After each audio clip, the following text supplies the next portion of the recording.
In this lesson, we will learn that nucleotides join together in hydrogen bonds due to complementary base pairing, and this base pairing suggests a copying mechanism for DNA. Recall that DNA is made up of nucleotides. It is a double helix, which if you untwist it, looks like a ladder structure. And the ladder structure is made out of many subunits called nucleotides. Nucleotides are made up of a nitrogen base, a sugar, and a phosphate. And there's 4 kinds of nucleotides which differ only in their nitrogen bases. There's adenine, there's guanine, there's cytosine, and there's thymine. Cytosine and thymine are pyrimidine bases. Adenine and guanine are purine bases. It turns out that the nucleotides are complementary. So for example, adenine is attracted to thymine and forms a 2H bond, and guanine is attracted to cytosine and forms a 3H hydrogen bond.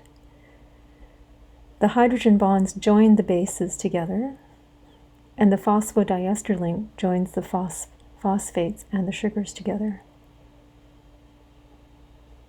Purines are attracted to pyrimidines to make that hydrogen bond, A to T and C to G. This gives our ladder structure a strong backbone of sugar phosphate and a weaker hydrogen bond attraction between the complementary base pairs.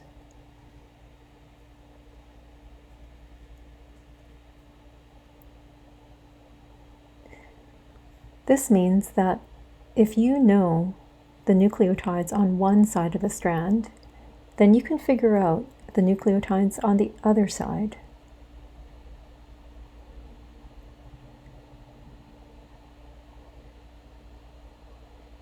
This base pairing allows our strand to unzip,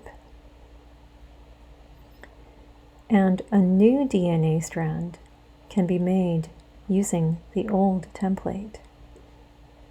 As you see, as long as you have one complete DNA strand, you can make a new one out of the old, and now you have 2 new strands of DNA.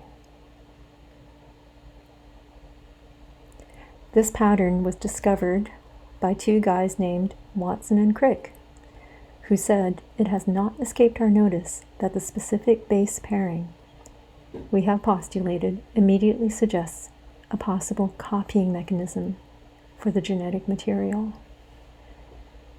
They discovered this and published it in the journal Nature in 1953. It was a great discovery. They made a model of DNA proposing that it was a right-handed double helix with the sugar phosphates on the outside and the hydrogen bonds located on the inside. And this was really after their buddy Wilkin showed them a really important piece of evidence. And this evidence looked like a picture of an X. He showed them an X-ray diffraction photo from the rival lab that he worked at that was headed by Dr. Rosalind Franklin. And Rosalind Franklin took an X-ray diffraction photo. She's shown X-rays through crystallized DNA. And when Watson and Crick saw this, that's how they figured out there was a double helix, and they won the Nobel Prize for it. Because Rosalind Franklin worked with a lot of X-rays, she eventually got cancer, and she died before that Nobel Prize was awarded. So DNA is a right-handed helix. What does that mean? Helices can be left-handed or right-handed. A right-handed helix, imagine your right hand is holding a stick, and your thumb points up and your fingers wrap around the direction of going up. Kind of like a staircase. Imagine little people walking up the staircase, going up in the direction that your fingers are wrapped around. This is a right-handed helix. For a left-handed helix, you actually do the opposite. Imagine your left hand is holding the stick and your fingers of your left hand are pointing in the direction of up, and the staircase is going up with little people walking up the staircase.